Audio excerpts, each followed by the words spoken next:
What's up, everyone?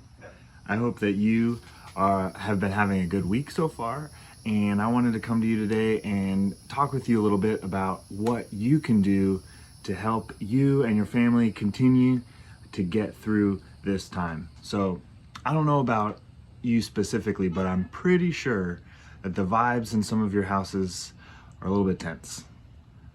We've been stuck inside our homes with our siblings and our parents for kind of a long time. And if you're anything like I was growing up, the more time we have to spend with our family, the more things we start to notice about each other that really drive us nuts. But if we're noticing that about our family, what might they be noticing about us? If you know that your sister or your brother are super annoying when they do this and they just keep doing it, maybe they are feeling the same way about something that you do. And now that you're stuck together so much more than normal, all of that stuff gets hyped way up. Because really, a lot of times we think about how stuff is affecting me. How does this affect me? I don't get to do the thing that I wanted to, so I'm annoyed. I didn't want that for dinner, so now I'm in a bad mood. My parents made me do something when I really just wanted to play video games or watch TV, so I'm gonna have attitude towards them later on. A lot of the time, we just think, how does this affect me? And we don't think about how do our actions affect the other people in our house. And so I want to share with you a story from Genesis that talks about this weird family drama, kind of very similarly to how we might be dealing with stuff now. And it's actually the story of Joseph. And Joseph was one of 12 sons of Jacob, who was Abraham's grandson. So Abraham had 12 sons. He had several wives, which is weird. So there was this big family, a weird family dynamic. And Joseph was Jacob's favorite, like crazy favorite. We all talk about how there's that, that secret favorite child that each parent has. This was no secret. He was definitely his father's favorite. And obviously his brothers did not like that one bit. They hated Joseph because he was Jacob's favorite. And so to make it worse, Jacob buys his son Joseph this beautiful, multicolored, fancy robe.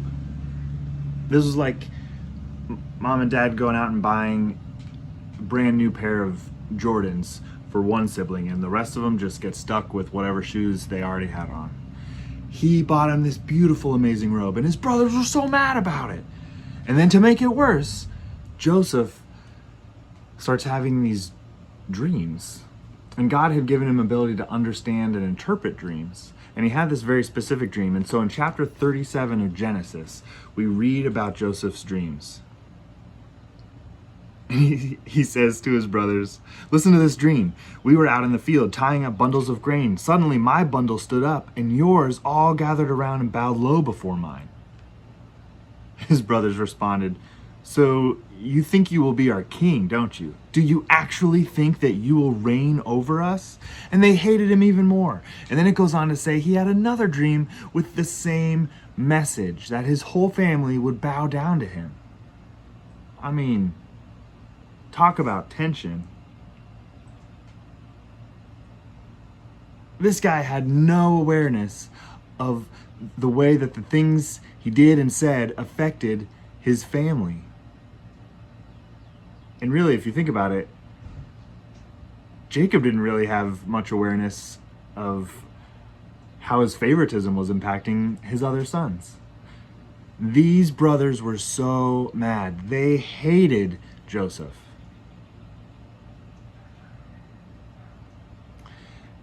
They started gossiping about him. They told lies about him to their dad. It got worse and worse and worse. The drama in this family was crazy.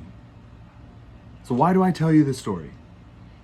because it's important that we think about how we affect our family, especially right now. It's important for you to think about how you are affecting your family, not just how things are affecting you.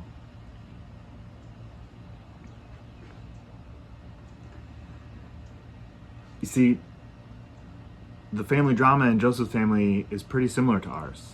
You know, maybe you're the favorite, maybe you're the angry one, or the firstborn or lastborn or middle child, or the quiet one, or the one who is like the champion door slammer of the family. You all have a role to play. And we all need to pay attention to how our words and our actions are affecting the people around us. And Paul actually says it really well in his letter to the Philippians. In chapter 2, he says, "Make me truly happy by agreeing wholeheartedly with each other, loving one another, and working together with one mind and purpose. Don't be selfish. Don't try to impress others. Be humble, thinking of others as better than yourselves. Don't look out only for your own interests, but take an interest in others too.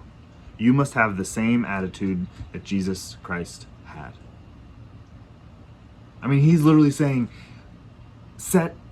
follow Jesus' example. Jesus set the example for how to act. Be humble. Think of others as greater than ourselves. So my challenge for you, my thought for you, is how are you affecting your family? And what can you do to put the other people in your house ahead of yourself? To be humble and to treat them like they are better than you, not how Joseph treated his brothers. So that's my thought for today. I hope that it helps you and your family survive through these next days, weeks, and we'll see you soon. Thanks.